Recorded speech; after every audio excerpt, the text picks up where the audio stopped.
swag out there and boss.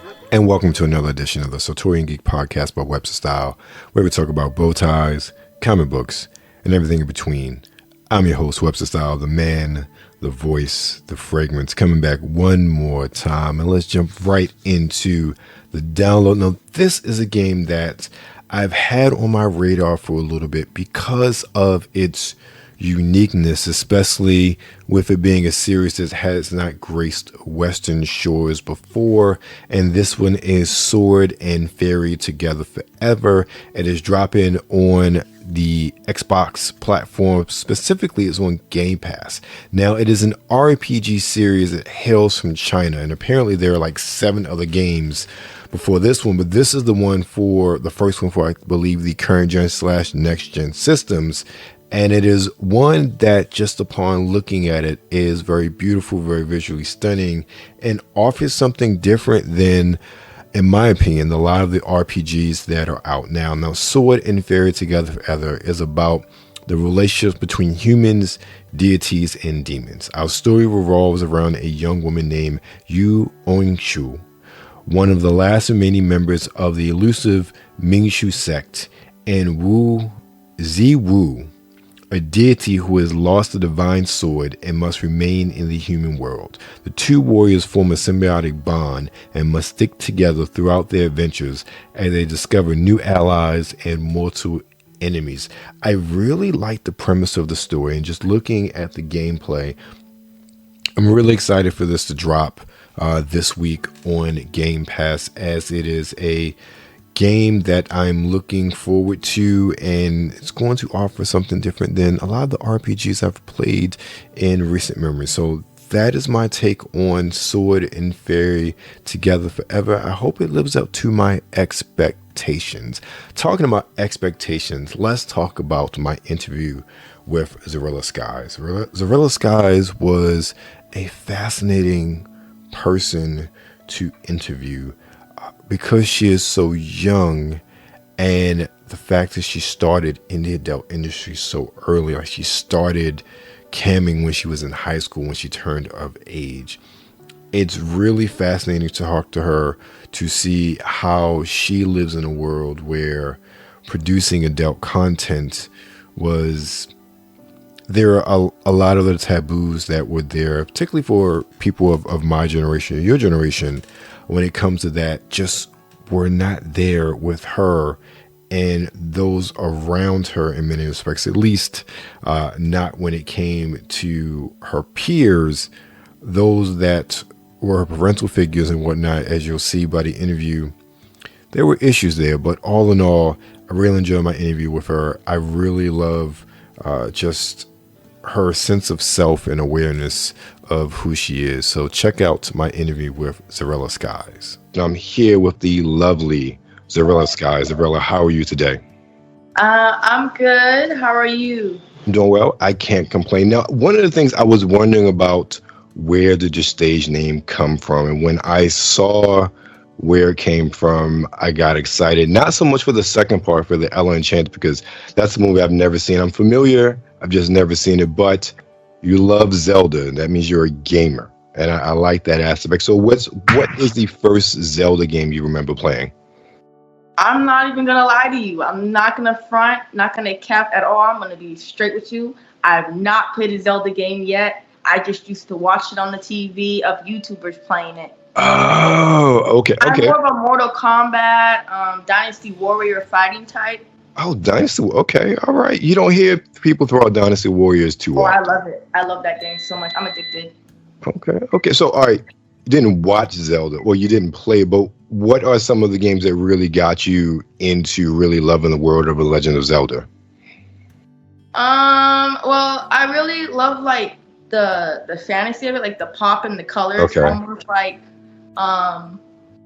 Almost like kind of like Super Mario Kart. You know how like they have like the colors and the pop and just like the Wii. Yes. I feel like with Zelda, they have that kind of like the Wii, but with also with like, danger, because you have to do challenges. Right. And whatnot, like forests and whatnot. From what I've seen, I do plan to play Zelda at some point. I just haven't gotten the game yet. No problem. And so what systems do you own, if any? I own a GameCube that I haven't used yet because I just want to keep it as is. I have a PS2 that's in my storage shed that I used to play. And now I have an Xbox Series X, I think. Okay. Saving up for a PS5. Okay. I'm surprised you don't have a Switch in there, especially if you're trying to get into Zelda. That would be the place to go. Maybe I'll look into that. You probably may want to wait, because they probably come out with a new system in a year or two. So you may want to hold off and see what they bring out. But they are bringing out the new Zelda game, I think it's in July, if I remember correctly. So maybe some good deals out there by then. Yeah, I mean, if I wasn't addicted to playing Dynasty Warriors and trying to get every single level and every person with different stories, then I would probably be on Zelda by now. But like, I can't stop playing the same game. I understand. My backlog personally is ridiculous, especially with Game Pass. There are too many games to play and too many games that I've started, but I ended up going back to the same handful of games like Trek to Yomi and a couple other ones that I've been working over the past year to try to finish because, time is limited, and when you got responsibilities, playing games all day is not something you can really do. So I get back to it when I can. Now, you've been in the industry a couple years now, but you're still fairly young. And one of the things I saw was that you started when you were in high school, and there was a sort of a free speech battle around telling your story. How has, if anything, that sort of platform of free speech really impacted how you've moved throughout your career since then? Like, how has that story affected you today? That story, or even say, has what you do, your freedom of expression, how has that shaped maybe even some of the decisions you make as far as your career is concerned, if any? I'm sorry, I'm trying to wrap around in my own mind. Problem. I mean, am I relating to how has things changed since I've said that? Or maybe play it this way: how it's changed, or has maybe that experience influenced how you've done things in your career? Me doing the whole interviews? Yeah, the interviews, the sort of the controversy surrounded the experience. Yes. Come after all of that, I mean, it's kind of like, how do I put this into words? There's been good things that have happened, and there's been bad things that have happened, but it's been mostly for good and positive things. The backlash I got on that wasn't too bad, and it didn't really change how I acted today. I mean, if anything, I feel like I have more knowledge now than I did back then. Okay. If that answers it. Yes, it does. It definitely does. Now I have another question related to the time, because I found that very interesting. And maybe you can give some insight, just, what led you, into the industry. You're in high school, during that time, especially it looked like you was 18 when I saw an interview or something like that, senior year. Most people are thinking about, okay, what I want to major in, college applications, taking the SAT. What kind of shifted you to thinking, hey, maybe the adult industry is a career path for me for the next couple of years, instead of going to college or even focusing on a quote unquote normal career? Well, at first, that was my mindset, how my parents were programming me. They wanted me to go to college. They had a bank account at one point set up for me for college, and I was planning to continue my dad's traditional of keep going as the family tree. Mm-hmm. But then as I got older, and how they treated me based on certain aspects, it went like this. So I used to draw pornography. I used to draw little characters and doing sexual acts when I was little. And then, they took me to therapy, and they're like, what is she doing? This isn't right. Because I was young, drawing doodles. And then it moved on to them saying, well, don't worry about it. It's not like she's doing anything more, blah, blah, blah. So he pushed it aside. And then after they took away that, like they told me I can't draw anything. It wasn't appropriate. They took away that. Then I started to write and like write stories and novels and whatnot, like just like put my own mind into it. And then they took that away from me. And they're like, you can't write about this either. So they took my drawing away. They took the writing away. And then next thing I knew, I was watching like documentaries on TV, like when people would like flash their tits in like a basic horror movie. Right. I don't know, I found it interesting, like the whole adult stuff that I would see on TV. I found it interesting, and then I started to read articles online about it. I started to like watch YouTube series about it, and my mind was just intrigued by the whole thing. And then, I started to sell pictures of myself. And that when I started to receive good feedback by men and other people about it, like making me feel good about myself, then I started to explore more about the option and like, do I really want to do this in my life? Let me see what it's about. Because, I had to realize that it's a big thing. Like once you do it, you can't go back. And so I started to do a lot of research, a lot of thinking that I had to put in forward. And then once I was like, this is something I really want to get into, because right. Playboy was a big thing for me. Victoria's Secret was a big thing for me. Like I was like, oh, I want to do that. And so then after I did the proper research and watched enough, I was like, I need to come up with my stage name. And then that's how it started to go. Got you. Understood. Now I want to go back to one of the things you said. You said you drew a lot as a child. Has that something that you maybe picked back up, or even taken some classes on as an adult to really explore that aspect of you again? I used to draw a lot. Like I did art class and all of that. Like I love drawing, but when I had parents that are like, they were like my biggest bullies growing up. Right. When they would always downfall me and say all this negative stuff, I stopped believing in myself that I could do things. Understood. So I kind of gave up drawing, even though it was something I really loved to do and people liked what I was doing. I slowly gave up because I couldn't take it anymore. Right. Understood. Well, I would recommend try it again. You may find a hidden talent that you forgot was there. And it's also very therapeutic. I have to follow my own advice. I used to draw a lot when I was younger, and I just haven't in the past few years. But I have a couple of very supportive people around me. It's like, you should do it. You should just draw. So I'm telling you, if that's something that brings you joy, you should definitely go back into it and rediscover that part of yourself. You may definitely find a beautiful part of yourself you never knew existed, or you totally forgot existed in this case. That's just my opinion. I want to get back to, I used to do graphic design in school. So I kind of want to get back in the graphic design and start making my own stuff for my brand, so I can figure it out. Instead of having to hire someone, I want to be that person. Right. Let's talk about your brand. You are, you're in the adult industry, and you're fairly young. And I say that to say you have a long life ahead of you, a lot of possibilities that you could possibly go into. What are you looking to really do with your brand, whether it's in the adult industry or beyond?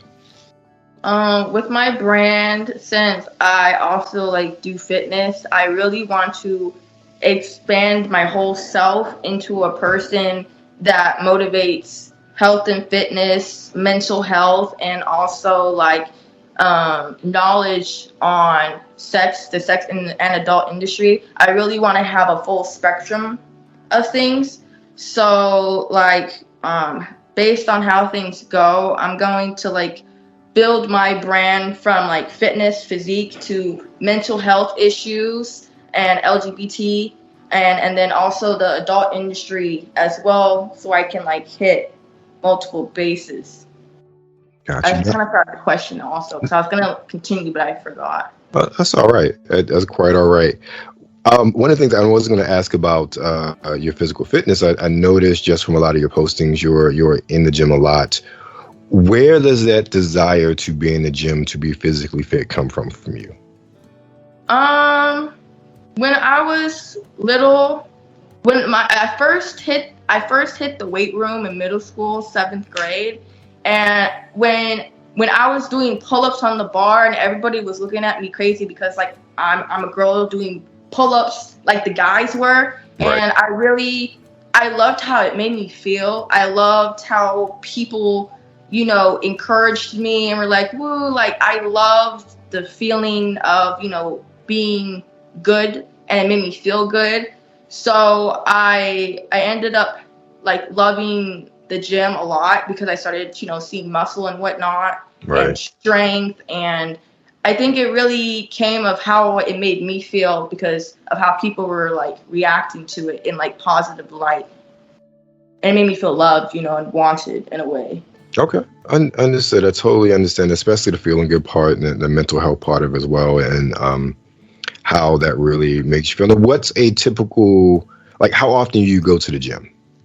I go 5 days a week when I'm not interrupted with another thing. Okay. Work or something. Right. Understood. Okay. So you're pretty active. That's awesome. That's something I've recently, I'm not in the gym, but I've put more exercise and focus on health and fitness in my life, and I'm out pretty much every day, doing 4 or 5 miles at least before my normal day starts, just because I've realized I'm not getting any younger, so I gotta keep myself together. But that's awesome. That sort of dedication. And again, I've seen some of your videos and whatnot on social media, so it's you're not in there just farting around, as they say. Like you're in there working, and it takes a lot of dedication really to stick with it for as long as you have, and as often. Now, one of the things I wanted to ask you about specifically was this aspect of the adult industry. What are your goals for the adult industry? Like, where do you see yourself in, say, 5 years as far as the industry is concerned? My goal is to be successful, like high in the ranks. Okay. My goal is to be successful and use that fame to help people. I want to, help others. I want to make people happy. So like my goal in the industry is to like, gain fame, get high, like in the rank, and do good to people. Like that's what I want to do. Like I want to just like make people happy with what I can bring to the table. If that makes sense. No, that makes total sense. And I love that. What does success look like? Because success looks different to everyone as far as how you want to define yourself. What do you look like? Okay, what do your goals look like? And in many aspects of my life, that's a question I get, and that's a question I ask people. And even if people doing the same things, success is always going to look different to everyone. So that's why I asked that question, because, you are living your life, you're running your race. Okay, what does, first place, second place, third place look like in your race? And then what does that next race look like? So I always ask that question because it's interesting how people define that, but also how they see themselves in relation to success in that. So I really appreciate that. One of the things I also wanted to ask you about, how, maybe not the toll, but what level of excitement do you have in the industry? Maybe that's the better question. Is this something that you get excited about when you get a new job, as far as people you work with, or it's for you? Is it just, and maybe you don't want to put it this, I won't put it this way, but is it as exciting of an experience as many others put out to be, at least for you, or is it a job for you? When I'm on set, I am like literally like the happiest person ever. Like I love being around people. I love learning new things. I love exploring my body, getting to know it more. What was it? I can't remember. What was the question? Just about as far as a job, like how do you feel? How do you approach it? That sort of thing. Oh, I was going on a roll and then I just blanked. It happens. I'm sorry. My mind just blanked. I was on a roll. Okay, let me frame it this way. You're on set for a shoot. Like, what's going through your head? Like, how do you feel? How do you approach it? Okay. Here we go. So I get like when I'm on set, I get like really happy. Like I just like I'm ecstatic. Like it's going through the path that I had to go through to even get to where I needed to get today. Just being on set, it makes me feel very grateful because it took me 3-4 years to get in to begin with. Because people would not shoot me back in the day because I had skin issues that I did not know how to fix. So I kept getting told, we can't shoot that, you gotta fix that. So when I finally end up on sets anytime, I'm like extremely grateful because of the struggle I had to go through to get there in the first place. Well, that brings up a very interesting point. This is something that I have noticed, particularly in the past few years. I'm glad you brought that up. I've seen that the industry itself has gotten more inclusive as far as the ladies are concerned. You don't see as much segmentation as far as BBW or POG, especially with a lot of the major companies. It's very homogenous as far as the ladies are concerned. So I wanted to know maybe how you see that, especially you're talking about your skin issues, and that, again, from outside looking in, so much more acceptance of female body types, and not so much segmenting the industry, maybe like it was when I was your age 20 years ago or so. How do I see it today? Yeah, it was like, as far as like that acceptance, like, because many scenes, well, back in the day, a lot of it was segmented per race, per body type. You didn't see larger women in scenes with skinnier women, younger women. You didn't see a lot of more the interracial stuff as least as prevalent as you do now. A lot of those labels have been, at least again from the outside looking in, taken off. Like, anybody can have a scene with anybody, with anything, as far as the women are concerned. The men I have no other issue about, personally speaking. But how has that, as far as like you working with people, you may be working with people you never thought you work with, especially like you're younger, but you've been in the industry for a while now. So, you have contacts, you've met people, you work with people, and the influx of talent, especially ladies, it's women of different shapes, different sizes, different colors, and everybody seems to be working together. What sort of environment does that foster? Maybe that's a better question to ask.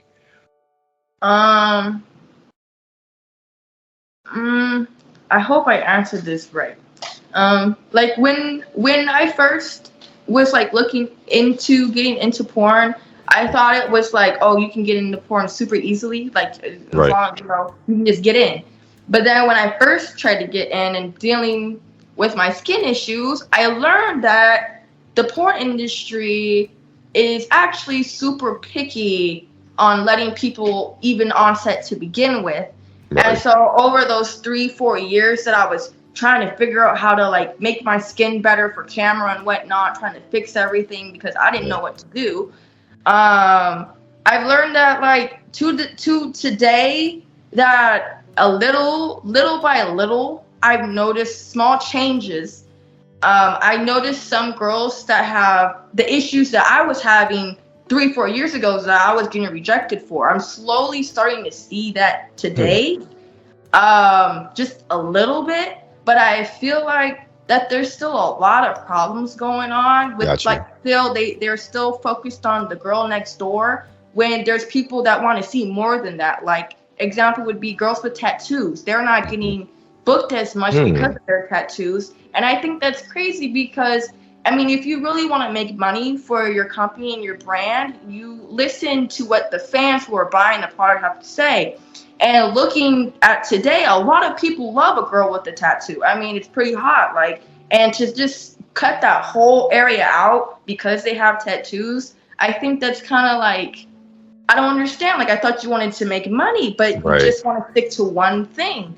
And if you really want to expand, you put more options in. And it just, I find it kind of like mind guzzling, I think is, I don't know how to say that, but it's just like, I thought you wanted to do business, but you want to push other differences away, even though the fans continuously ask to see it. Like, they want to see it. You're going to make money, but they're like, no, it's not, it doesn't fit like back in the day. Like, it's just, what? Like, if you know how to perform and you know how to act and you're good and you're positive, you know, you're good, you just know how to perform, I think that's what matters. Not what you look like, what your body looks like, what your gender is. If you can perform well, that's what should matter. Right. Now, let me ask you a question, because that you bring up a very good point as far as, you know, you started that segmentation, you know, in this case, very specifically, ladies with tattoos don't get hired as much, and yet there's a consumer demand for it. Do you think instances like that are the very reason why, obviously the pandemic had a lot to do with that explosion as well, but why direct-to-consumer platforms like OnlyFans and MyVids are really a lot more lucrative for a lot of talent now compared to even when, because OnlyFans has been around for a while, but really people found it and like, oh, this is something we can do. We can talk directly to our fans. We can, you know, sell content this way, whereas the companies are ignoring that market. And now talent seems to be really able to engage and directly go with the consumer. Do you think that's a main reason for that explosion, or maybe one of the main reasons? Is the question like the question? Let me rephrase it. Considering that there's a lot of untapped market as far as what customers want, you know, like ladies with tattoos, and the major companies are not addressing that, do you think that's one of the reasons why platforms like OnlyFans or MyReadyVids, or I forget what it's called, that direct-to-consumer model has been so profitable and helped to explode the industry and to have a lot of talent really make more money than they ever did shooting for a company? I think yes, because online, like on like the ManyVids and whatnot, you're able to search for what you want versus with a certain company. Like, let's say you really love to watch a certain company, but they just don't give you what you're looking for. Then you go to ManyVids or Pornhub or another website, and then you get to actually search for what you're actually wanting and interested in. Like for me, like I really want to get tattoos, like super bad. But with how I see people get treated, especially being a person of color as it is, I just know that if I get tattoos, then my work is already gonna go downhill. And it's just, it blows my mind, because it's just like there's people that want to see it. There's a market. There's people, and it's not like it used to be back in the day with the girl next door all pretty dolled up. Like people, yeah, there's people that love that, but there's also people that want to see some edgy stuff, or even you know, just something different. Now that brings up a question. Do you think that even maybe yourself, because you have a certain look, certain body type, do you think that many ladies, particularly, even some of the guys, do you think a lot of performers are typecast in certain roles, certain scenes, certain scenarios because of they don't want them to change their look? Oh yeah, I feel like there's a lot of that going on. Like if you gotta look for something specific and you keep getting booked for that look, I feel like people tend to not want to change that look because that's what's getting them work. That's what's getting them money. So I feel like the pressure is on a lot of people to stay and look the same and not grow, even if it's something that they want to, you know, add on to with their brand. Like they could be too scared to do it because they don't know how it's going to go. It could be positive or it could be negative for everything. Okay. Yeah, because I never thought about that before, but in researching you and I see kind of how you're packaged and presented, and you're very much that. I mean, you're a younger woman, but you're presented as that sort of girl next door, that younger sister, and I can see, and as we're talking, like I can see that being a hindrance to really maybe growing artistically, working with other companies, other brands, doing maybe things that are outside of the box as well. So yeah, that could be a problem. And that's just even with mainstream acting as well. Once you get typecast into a certain sort of role because of your look, some actors are stuck there and die there. So okay, yeah.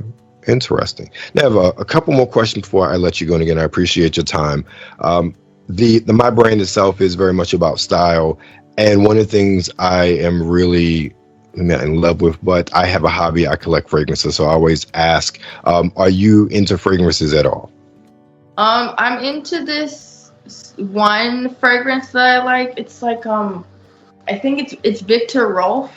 Okay. Flower Bomb. Flower Bomb, yes. So you just said that, I knew where you were going.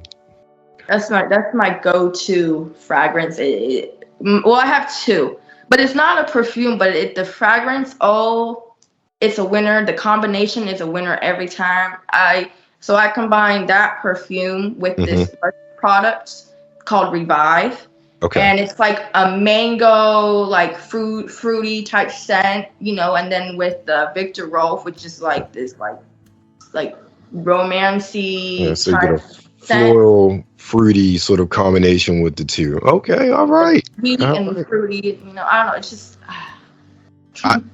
It's interesting. Like I'm familiar as far as the men are concerned. I'm familiar with Victor Rolf Spice Bomb. I've never smelled Flower Bomb, but recently I've had a few acquaintances talk about how much they love that. So it's very interesting. And you bring that up as well. So awesome. All right, cool. Now I'm going to ask you another question. You may not have a specific fragrance that you like to smell on someone you're involved with, but is there any sort of, if there is one, do you have one? If not, any sort of sense that really just you love to smell on someone else? Vanilla. Okay. Or like that good, I can't name it, but when a guy just sprays on that clean, crisp, like they just like came out of a nice shower, but like, yes. But like, not a jungle, but like, I don't know, just crisp and clean like a water drip. I understand exactly what you're saying. Got you. I totally understand that. It's someone, I don't even know how many I have. I'm looking over now. It's like a jumbled mess of big bottles, little bottles, samples. I don't know what I have anymore. It's too doggone many. So, but I totally understand what you're saying. Now, Zerella, I want to thank you again for your time. Tell everybody where they can find you. You can find me on Instagram at the moment at _skies unlimited _ You can find me on Twitter at Zerella Skies. Then you can find me on OnlyFans at Zerella in the Sky. All right. Thank you very much. If you missed all that'll be down below in the show notes. Again, Zerella, thank you very much for your time. I appreciate it. You guys take care. We'll see you soon. Thank you. And that was my interview with Zerella Skies. Speaking of skies, let's go to space with episode 3 from this current season 2 of Star Trek Strange New Worlds. Now, this episode is entitled Tomorrow and Tomorrow and Tomorrow. And I, before the last third of the episode, was very down on this episode, partially because the second episode of the season was just so good. Like literally, it is such a classic Trek courtroom episode. Like Trek excels at courtroom episodes. I don't know what it is, but it was just such an amazing episode. One of the best episodes of Trek in the past 10 years, in my opinion. But this episode fell flat for me toward the end, particularly because, let me back up. So we see this story basically with Kirk, played by Paul Wesley, and Noonien Soon, I forget, Leanne Noonien Soon, transported to Earth in the 1900s. 1900s. They never specify when exactly, but it's somewhere around the late 19th century, late 20th century, excuse me. And they have to stop something from happening, which alters history because Leon gets pulled into a different timeline where the Federation never existed. So this new timeline, Kirk and her get pulled back into the past, and they have to fix it. And while I enjoyed it to a degree, there's something about Paul Wesley's Kirk that just feels like it's Stefan Salvatore playing Kirk cosplay to me. So I wasn't that, like, he didn't feel like Kirk. One of the things with Chris Pine's Kirk, I felt like that was Kirk. And I think partially I'm not feeling him as Kirk because he hasn't really played in a conventional Kirk yet. He is, in both times he's had prominent placement in episodes, he's been Kirks from alternate timelines. So he is not that Kirk that we know, especially since this goes on the prime timeline with the William Shatner Kirk. So with that, his performance was rubbing me the wrong way. It was an enjoyable episode. It had a lot of callbacks to Enterprise with the Temporal War and the Romulans, but it was really that last third where you had that reconciliation with Leon and her last name and coming face to face with her child Khan. I thought that was really beautiful and poetic, and the actress name escapes me at the moment, but the performance she put on, the emotion of losing that Kirk, of the decisions she had to make, and then also knowing that she has to hold on to that and can tell no one of what happened. Like, that is such a burden for her to bear, to have that knowledge and not to be able to confide in anyone. I thought it was magnificent writing and just acting all around, except for Paul Wesley. Again, I'm not saying I don't like him as an actor. He did a good job. It's just that how they are portraying Kirk, because it's been an alternate timeline Kirk, I am not warming up to him like I thought I would playing James Tiberius Kirk. So that's my take on episode 3 from season 2 of Star Trek Strange New Worlds, Tomorrow and Tomorrow and Tomorrow. And speaking of a fragrance that I tried out tomorrow, or yesterday, because today is tomorrow from yesterday, it is the newest flanker in the Acqua di Gio line from Giorgio Armani, and it is Acqua di Gio Parfum. You can find this for a 75 ml bottle, running you about $160. So with this one, you're going to find top notes of marine accords and Calabrian bergamot, heart notes of Provençal, clary sage, bourbon, geranium, and rosemary, and then base notes of frankincense and Guatemalan patchouli. Let me tell you, this one has the wow factor written all in its DNA. Now, I am not super familiar with the line of Acqua di Gio parfums or perfumes, fragrances in that line. I've always heard good things about them. I've always heard that is the line that is like, if you want a line to start your collection with, like, that is one to get. You need to have Acqua di Gio EDT in your lineup. Well, let me tell you, the Parfum is amazing, and I don't say that too often. From the moment I sprayed it, the sage and how the sage really mixed with those marine notes and Calabrian bergamot on the top was just, oh man, it's like a party in my nose, man. It was so nice. And even with when I sprayed it, all the doors on the floor I was on were closed. I had individuals rushing to ask me what did I put on behind closed doors. We're talking about 10, 20 feet away. And they smelled the sillage from that fragrance as soon as I sprayed it just in that little tester. It carried a long way, and they came to ask, what are you wearing? Because it smells really good. So instantly the compliments were there. It had great projection, great sillage. I dare to say, even for $160 for the 75 ml, you're going to get your money's worth out of this one. I am really enjoying this fragrance, and it is definitely one that made me say wow, and I think it might make you say wow as well. So that's the end of what we're doing today, the Sartorial Geek Podcast. But so how can you support us? I want to tell you about basil and sage. Now, I have been thoroughly impressed with the products in their subscription box. They offer a monthly subscription box. I believe it's $50 a month. You get a selection of products that exceed standard retail price or suggested retail price of $50 in every single box. And all the products are from Black-owned businesses. I have to tell you, I've been using all the products I've received for the Juneteenth box over and over again. The beard balm, the beard oil, I absolutely love them. The brush is something I use every single day. It is so soft, it is so soothing, it's so relaxing, and it keeps my beard nice and neat. And the Juneteenth socks are just really immaculate. If you're interested in picking up a box or starting a subscription, make sure you use code SartorianGeek10 on checkout to get a discount. And mind you, I don't get any kickbacks from this. It's just a really great company, and I love to support them. Also, you can support us on Patreon, becoming a patron for just $1 a month. Get freebies, get a shout out on the podcast, all those things. And there are different tiers. You get different things that give access to everything that is Webster Style. Also, Pete and Pedro, I cannot talk enough about their fragrances. Again, I will say, I don't use many hair products, so I'm not as familiar with the hair products, but the fragrances are ones that I think you get a lot of bang for your buck. $50 for 50 ml fragrances, a host of 5 fragrances inspired by some of the best fragrances out on the market. I go back to Villain all the time, which is inspired by Tom Ford's Tobacco Vanilla.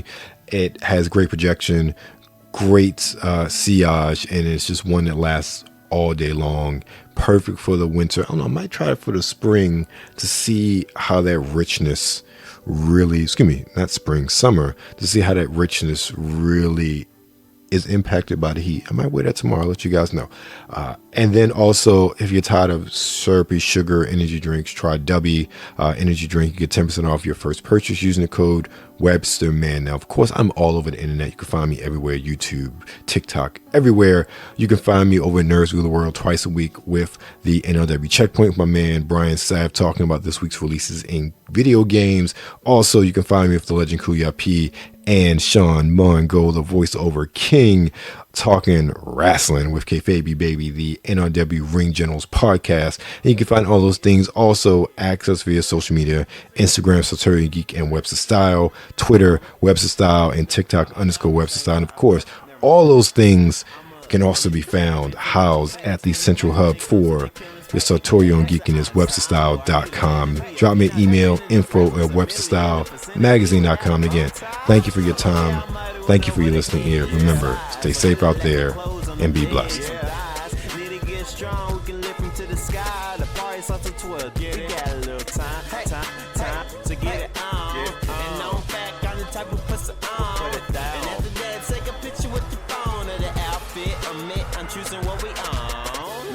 Tree Green Tuesday, had to be Bow Tie Thursday, had to be White Wednesday. I know last time. Well, I wore polka dot. You didn't. Miss Million, them hills killing them, but I'm sure it's a Thursday. Bow Tie Thursday, pasta cream in your heels, looking sherbet, acting like you don't know the rules up in the workplace. Must I remind you it was till on your birthday? Don't get me wrong, I think we killed in the birthdays, and you picked a hella fit for the church day. Let's say you picked the wrist game poet. Now you got the floor filled with bras that you purchase. Pick a color scheme that can match the berry corset. Get the berry cream, get the berry cream, get the berry cream. We can make a little scene, cause no one man should have all that styling. Take it off, clothes on the floor piling. No one girl should fit it all in them jeans. So take it off and let me see what's under them seams. Cause no one man should have all that styling. Take it off, clothes on the floor piling. No one girl should fit it all in them jeans. So take it off and let me see what's under them seams. And see what it seems. If it is what it seems. Do it again. Chicks be looking thick leggings, you know what I mean? I don't know. Take a hint though, don't try to get me at a moment. Coat mint though, smoking hot, rocking this pin so thin. Tie hairline, looking like a stencil. Pimp, no lie, I'm sharper than a utensil. Instrumental, plain dang, homie, I was hoping we could walk out with that bang bang, honey. See them plain James, honey, them lame brains funny. We tailor fitted crazy like that thing came on me. Hey, mommy, look a lady, main thing, want me on the scene. Fit popping like a main vein, running blood color lips, smashing with the hand. Clutch money, holding bag, kinda funny. Can you tell me what's the price tag of the Range Rover? Hang on me when we walking, looking Gucci like that thing sprayed on me. Walking with a limp like an ankle sprained on me. Yeah, I rock the cardigan. She don't really want me because one man should have all that styling. Take it out, clothes on the floor, piling. No one girl should fit it all in them jeans. So take it up and let me see what's under them seams. Cause no one man should have all that styling. Take it out, clothes on the floor, piling. No one girl should fit it all in them jeans. So take it up and let me see what's under them seams. Hey, let me see. Let me see. Let me see. Aim up and on the middle of the lawn. Aim up and on the middle of the lawn. Cause no one man should have all that styling. Take it off, clothes on the floor piling. No one girl should fit it all in them jeans. So take it up and let me see what's under them seams. Oh, you wanted to? Oh, I completely read that wrong.